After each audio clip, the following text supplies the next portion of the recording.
Pertandingan pertama cuy, gue akan membahas AC Milan akan berhadapan dengan Dinamo Zagreb. Dan jika kita melihat bagaimana pertandingan dari AC Milan di laga awal Liga Champions ini cukup mengecewakan ya. Mereka hanya berbagi satu angka melawan Salzburg ketika sebelumnya sudah digadang-gadang mampu mengalahkan Inter Milan di Serie A dan performance mereka yang luar biasa di Serie A tentunya. Namun ketika berhadapan dengan Salzburg, AC Milan sepertinya kurang menemukan permainan mereka untuk memenangkan laga. Dan ini akan teruji ketika mereka akan berhadapan lagi dengan Dinamo Zagreb. Pasalnya Dinamo Zagreb di pertandingan pertama ini mencuri start awal ya cuy, mengalahkan Chelsea loh dengan skor 1-0. Dan jika gue melihat di pertandingan ini tentu saja meskipun peluang AC Milan sangat besar, namun melawan Dinamo Zagreb ini tidak akan mudah ya sama sekali. Hanya saja bermain di kandang sendiri dan juga histori yang dimiliki oleh AC Milan, gue tetap menjagokan AC Milan memenangkan laga ini meskipun hanya dengan skor tipis ya, yakni AC Milan 1 dan Dinamo Zagreb 0. Berikutnya kita melihat gaya permainan Shakhtar Donetsk akhirnya tampil lagi di Liga Champions setelah kita melihat bagaimana performance mereka yang sangatlah atraktif jika bermain. Ini tidak berbeda jauh ya dengan Celtic, makanya pada laga pertama kita melihat Celtic dibantai Real Madrid 0-3, pasalnya mereka tetap menerapkan permainan terbuka mereka. Dan ini berbeda dengan Shakhtar Donetsk yang di pekan pertama mampu menang 1-4 atas Leipzig. Tentu saja ini akan menjadi modal dan pertarungan yang luar biasa. Pasalnya Celtic sebenarnya di awal musim ini tampil dengan sangat luar biasa di Liga Skotlandia. Hanya saja mereka kurang beruntung karena berhadapan dengan Real Madrid di pekan pertama Liga Champions. Jadi ini merupakan pertarungan yang berimbang. So prediksi gue pertandingan ini akan sangat seru. Pasalnya kedua belah tim ini terakhir bertemu di Liga Champions ini 15 tahun yang lalu ya. Soalnya skuad yang berada baik Shakhtar Donetsk dan Celtic sekarang sangatlah berbeda. Prediksi gue pertandingan ini akan berjalan pastinya dengan skor over, yakni 2-2. Yang berikutnya Chelsea yang sudah mengalami kekalahan pertama mereka di laga pertama ketika pertahanan mereka akhirnya jebol oleh Dinamo Zagreb dan penyerang mereka belum mampu mencetak gol. Kini mereka diperkuat oleh penyerang baru yang didatangkan dari Arsenal yakni Aubameyang. Mudah-mudahan Chelsea mampu menembus pertahanan dari Salzburg. Hanya saja jika kita melihat penampilan Salzburg yang luar biasa di awal musim ini baik di Liga Austria dan juga penampilan mereka yang fantastis menahan imbang AC Milan, Chelsea mesti berhati-hati. So prediksi gue meskipun itu Chelsea yang bermain di Stamford Bridge wajib memenangkan laga ini jika tidak ingin terpeleset. So prediksi gue Chelsea 2 dan Salzburg 0. Copenhagen akan berhadapan dengan Sevilla. Copenhagen sudah mengalami 2 kekalahan beruntun ya cuy. Salah satunya ketika berhadapan dengan Dortmund mereka dikalahkan tanpa gol balas yakni kekalahan 3-0. Ini sepertinya tidak berbeda jauh dengan Sevilla yang penampilan mereka sangatlah buruk di La Liga musim ini dan juga di laga pertama Liga Champions ketika dihancurkan oleh Manchester City di kandang sendiri 0-4. Hanya saja jika melihat dari pekan lalu mereka sempat bangkit di La Liga dengan mengalahkan Espanyol. Prediksi gue ini akan sangat menarik. Namun jika diwajibkan untuk menentukan siapakah yang memenangkan pertandingan, pastinya gue akan sangat menjagokan Sevilla dengan kemenangan 1-3.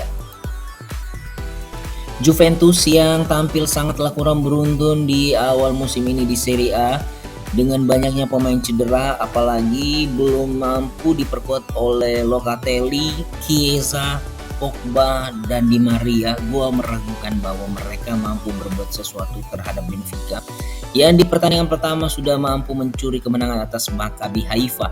Dan juga penampilan mereka di musim ini sangatlah luar biasa. Benfica ini tampil menjadi tim superior di Liga Portugal. Prediksi gua meskipun bermain di kandang sendiri oleh Juventus, gua masih menjagokan Benfica dengan berakhirnya skor 1-1. Maccabi Haifa akan berhadapan dengan PSG di pertandingan yang kali ini tidak perlu lagi kita terlalu membahasnya. PSG ini akan tampil full tim ya, tanpa Renato Sanchez saja, Messi, Neymar, Mbappe. Ini menampilkan permainan yang sangat luar biasa ketika mengalahkan Juventus 2-1. Dan dengan kepelatihan baru, gue sangat meyakini bahwa mereka akan sangat mudah mengatasi Maccabi Haifa. So prediksi gue 1-3 untuk kemenangan Paris Saint-Germain.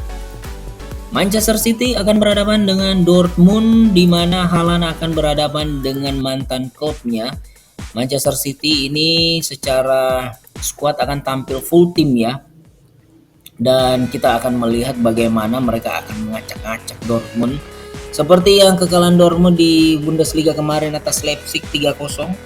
Ini menampilkan bahwa mereka sebenarnya belum begitu stabil, hanya saja di pertandingan pertama mereka mampu menang atas Copenhagen 3-0, tapi level yang berada di Copenhagen itu sangatlah berbeda. Manchester City sendiri sudah memenangkan laga di pekan pertama Liga Champions dengan skor 0-4. Ini tentu saja menjadi modal bagi mereka. So prediksi gua tetap kemenangan untuk City 2-0. Rangers akan berhadapan dengan Napoli. Napoli yang menampilkan terus permainan yang fantastis di Serie A maupun di Liga Champions ketika mengalahkan Liverpool khususnya. Menurut gua pertandingan ini akan sangat lebih memotivasi Napoli lagi. Apalagi di pertandingan dini hari kemarin Liverpool menang ya atas Ajax. Tentu saja poin yang dihasilkan oleh Napoli, Liverpool dan juga Ajax ini sama ya. Jadi kesempatan mereka bagi Napoli untuk kembali mengalahkan Rangers. Tentu saja Rangers juga tidak ingin menjadi pelengkap saja di grup mereka di Liga Champions musim ini. Mereka akan melakukan perlawanan, apalagi bermain di kandang mereka sendiri, dan juga didukung oleh dua kekalahan beruntun yang sudah dialami oleh Rangers melawan Ajax di Liga Champions dan juga Celtic sebelumnya di Liga Skotlandia. Harusnya Rangers akan melakukan perlawanan. So prediksi gue meskipun itu Napoli masih di atas, so prediksi gue kemenangan tipis saja 1-2 untuk kemenangan Napoli. Yang terakhir Real Madrid yang terus menunjukkan performance mereka yang luar biasa. Di Liga Champions 0-3 kemenangan atas Celtic, dan di pekan lalu di La Liga meskipun sempat tertinggal di babak pertama melawan Mallorca dan akhirnya di akhir babak pertama mampu menyamakan kedudukan, Real Madrid akhirnya menghempaskan Mallorca dengan skor 4-1 di akhir pertandingan. Ini membuat mereka semakin kokoh dan menjadikan diri mereka raja Eropa dan juga raja La Liga musim ini. Menurut gua, kandidat Real Madrid untuk kembali berada di posisi tertinggi di Liga Champions masih terbuka. Apalagi melawan tim Leipzig yang di laga awal dikalahkan oleh tim sekelas Shakhtar Donetsk 1-4. Prediksi gua Real Madrid akan menang dengan mudah 2-0.